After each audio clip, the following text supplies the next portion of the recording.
Baik, selamat malam. Perkenalkan nama saya Haikal Hamas Putra Ikra dengan NIM 1902612084 dari kelas bagian anestesiologi dan reanimasi Fakultas Kedokteran Universitas Udayana. Pada malam hari ini saya akan menjelaskan tentang opioid.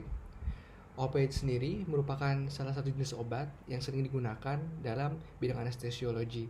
Opioid sendiri berasal dari tumbuhan bernama Papaver somniferum seperti pada gambar, yang dimana dari tumbuhan tersebut memiliki beberapa bahan aktif seperti yang dapat digunakan sebagai obat lainnya seperti kodein, papaverin atau tebain.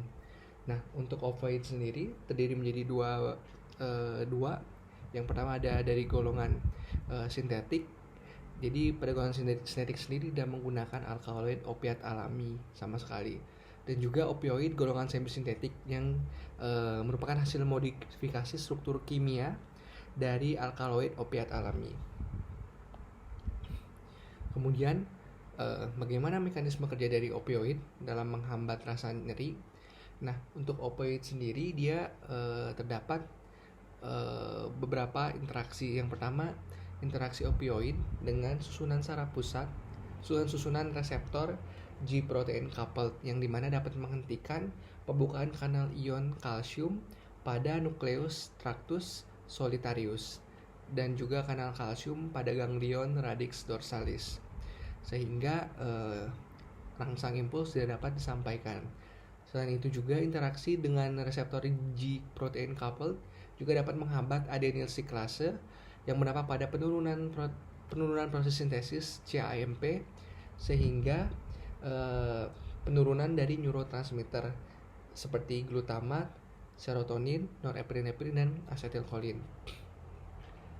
Nah, dalam menjalankan fungsinya, opioid ini memiliki reseptor, di mana reseptor sendiri ada MOP, mu, mu morfin, kappa, KOP, kappa ketosilozazin, kemudian ada DOP, theta opioid peptide, dan juga reseptor NOP atau nociception atau juga ORL1.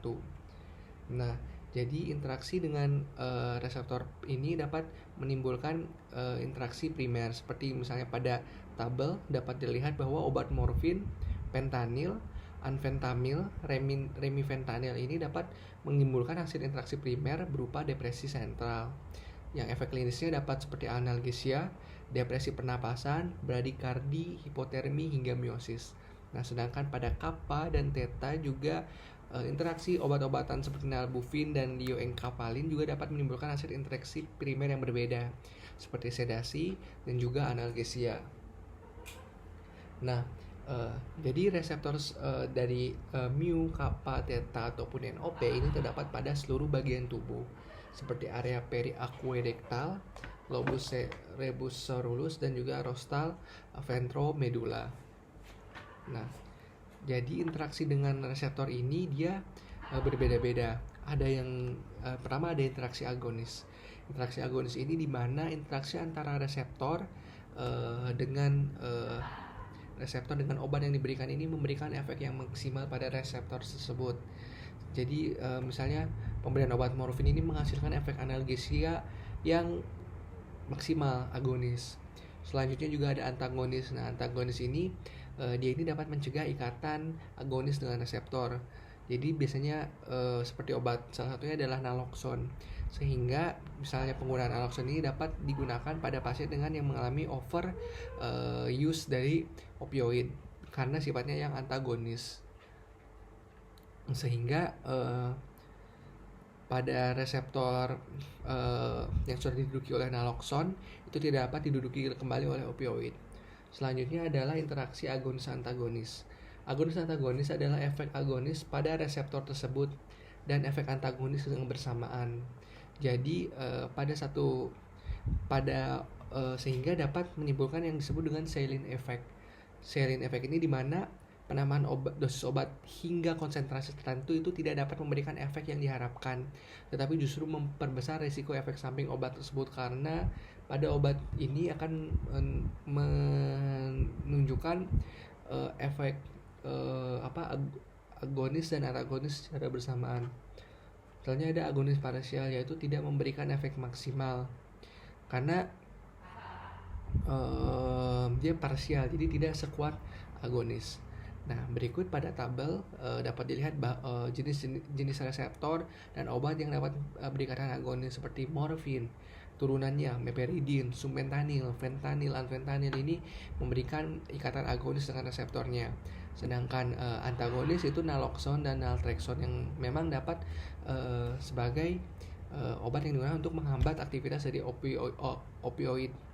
Kemudian juga ada agonis antagonis seperti butorfanol, nalbufin, nalorfin ini bersifat agonis pada satu tipe reseptor dan antagonis pada tipe reseptor lainnya. Kemudian ada parsial antagonis yaitu buprenorfin yang menunjukkan efek yang tidak maksimal, submaksimal dibandingkan dengan agonis. Berikut merupakan farmakokinetik dari opioid. Yang pertama absorpsi. Nah, untuk absorpsi ini kan dipengaruhi oleh ukuran dan bentuk, tingkat dan kelarutan, derajat ionisasi dan sediaan opioid yang digunakan. Misalnya opioid yang digunakan oral atau transdermal, tentu saja akan onset dari obat ini akan berkurang. Kemudian juga untuk oral juga akan melewati metabolisme dari hepar, sehingga untuk mencapai efek antraget ini lebih tinggi dibutuhkan ketimbang misalnya akan diberikan secara intravena, di mana ini dapat digunakan memiliki onset waktu yang cepat. Kemudian juga misalnya diberikan secara transdermal seperti pada penggunaan dari fentanyl ini dapat bekerja lebih lama seperti itu. Kemudian juga tadi ukuran dari molekulnya. Ukuran molekul obat yang semakin kecil, maka dapat penyebaran obatnya ini akan semakin cepat ketimbang obat dengan ukuran yang lebih besar. Seperti itu. Kemudian juga tingkat kelarutannya dalam lemak dan juga derajat ionisasi obat. Selanjutnya distribusi dari obat opioid ini.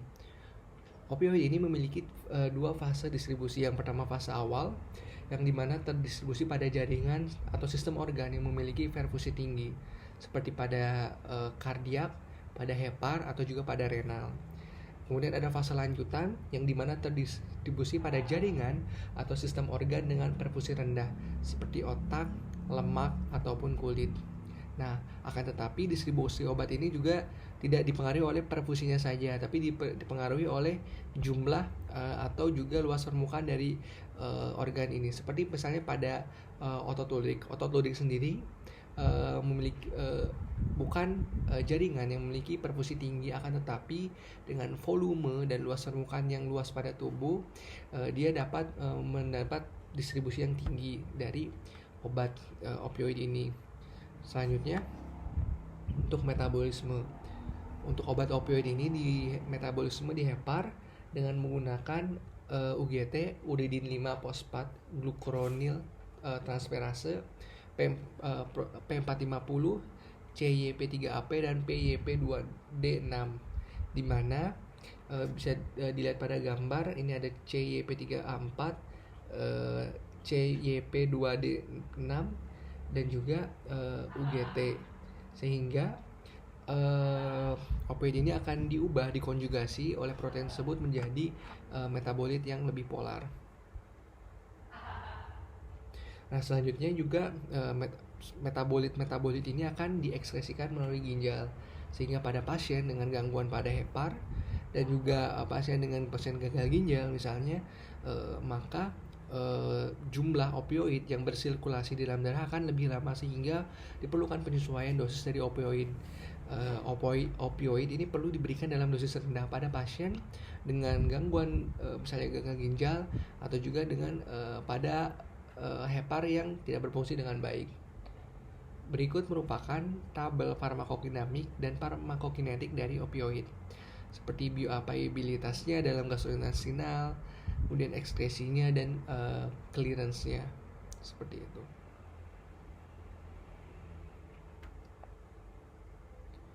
Kemudian interaksi opioid. Opioid ini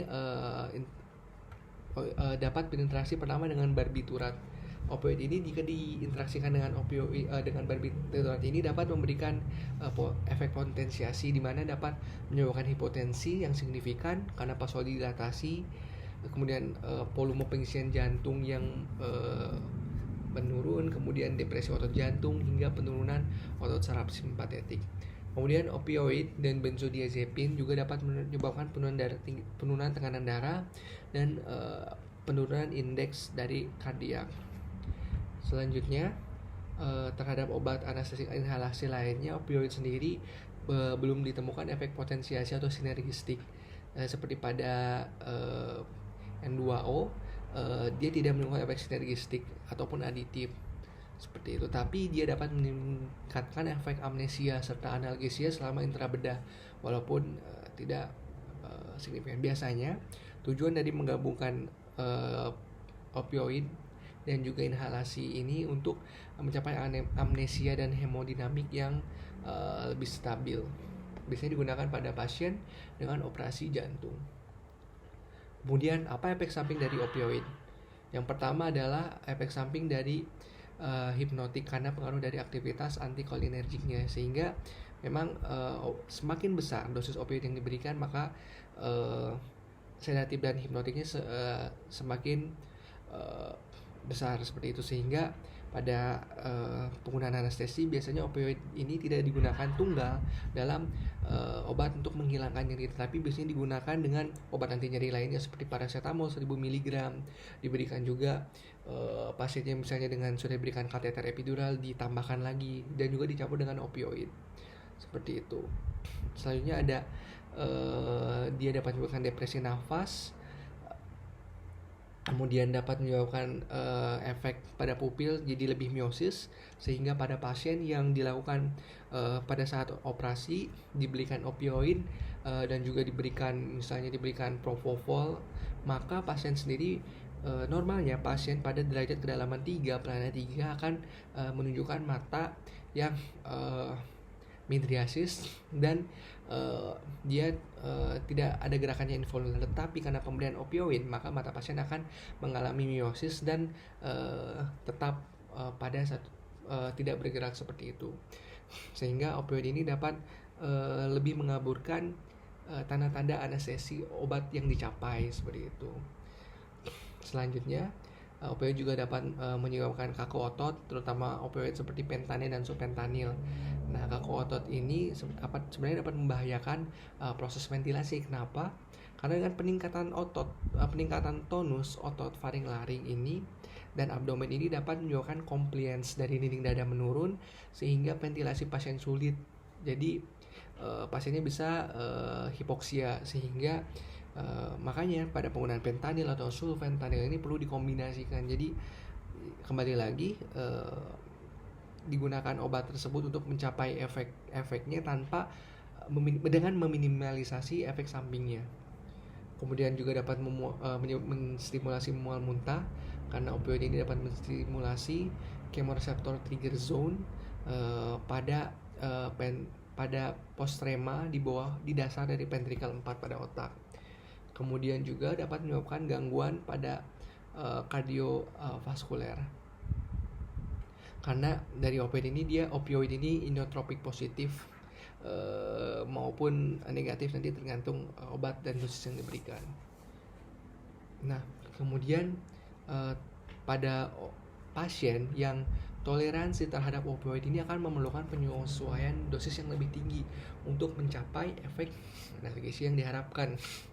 Nah, ini karena disebabkan oleh down regulation dari reseptor opioid pada tubuh yang tadi ada mu, kappa, theta dan juga DOP, dan juga up regulation dari sistem CAMP seperti itu.